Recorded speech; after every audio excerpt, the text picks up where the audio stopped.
Albert Einstein once said, everybody's a genius. But if you judge a fish by its ability to climb a tree, it will live its whole life believing that it is stupid.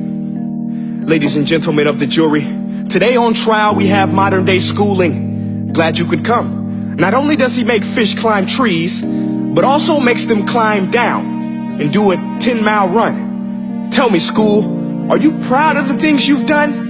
Turning millions of people into robots, do you find that fun? Do you realize how many kids relate to that fish swimming upstream in class, never finding their gifts, thinking they are stupid, believing they are useless? Well, the time has come, no more excuses. I call school to the stand and accuse him of killing creativity, individuality, and being intellectually abusive.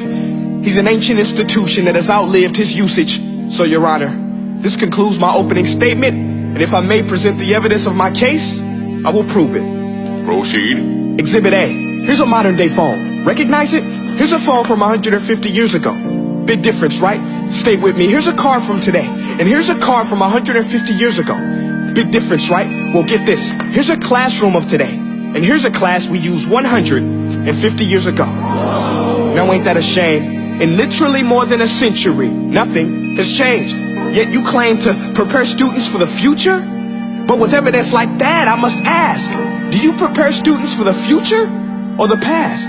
I did a background check on you and let the record show that you were made to train people to work in factories, which explains why you put students in straight rows, nice and neat, tell them sit still, raise your hand if you want to speak, give them a short break to eat, and for 8 hours a day tell them what to think. Oh, and make them compete to get an A letter which determines product quality, hence grade A of meat. I get it. Back then, times were different. We all have a past. I myself am no Gandhi. But today, we don't need to make robot zombies. The world has progressed. And now we need people who think creatively, innovatively, critically, independently, with the ability to connect. See, every scientist will tell you that no two brains are the same. And every parent with 2 or more children will confirm that claim. So please explain why you treat students like cookie cutter frames or snapback hats, giving them this one-size-fits-all crap. Watch your language. Sorry, Your Honor, but if a doctor prescribed the exact same medicine to all of his patients, the results will be tragic. So many people will get sick, yet when it comes to school, this is exactly what happens. This educational malpractice, where one teacher stands in front of 20 kids, each one having different strengths, different needs, different gifts, different dreams, and you teach the same thing the same way? That's horrific. Ladies and gentlemen, the defendant should not be acquitted. This may be one of the worst criminal offenses ever to be committed. And let's mention the way you treat your employees. Objection. Overruled. I want to hear this. It's a shame. I mean, teachers have the most important job on the planet, yet they're underpaid? No wonder so many students are short-changed. Let's be honest. Teachers should earn just as much as doctors, because a doctor can do heart surgery and save the life of a kid. But a great teacher can reach the heart of that kid and allow him to truly live. See, teachers are heroes that often get blamed, but they're not the problem. They work in a system without many options or rights. Curriculums are created by policymakers, most of which have never taught a day in their life. Just obsessed with standardized tests. They think bubbling in a multiple choice question will determine success. That's outlandish.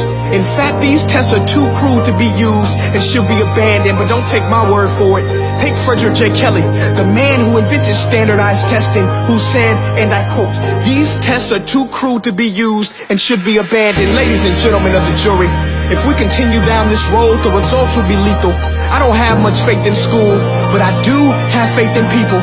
And if we can customize healthcare, cars, and Facebook pages, then it is our duty to do the same for education, to upgrade it, change it, do away with school spirit, because that's useless.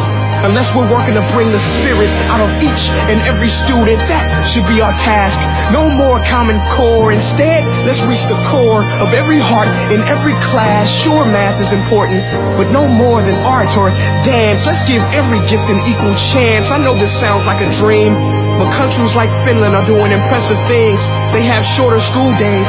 Teachers make a decent wage. Homework is non-existent, and they focus on collaboration instead of competition. But here's the kicker, boys and girls. Their educational system outperforms every other country in the world.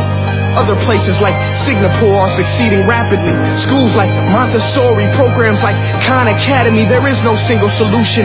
But let's get moving, because while students may be 20% of our population, they are 100% of our future. So let's attend to their dreams, and there's no telling what we can achieve. This is a world in which I believe, a world where fish are no longer forced to climb trees. I'll rest my case.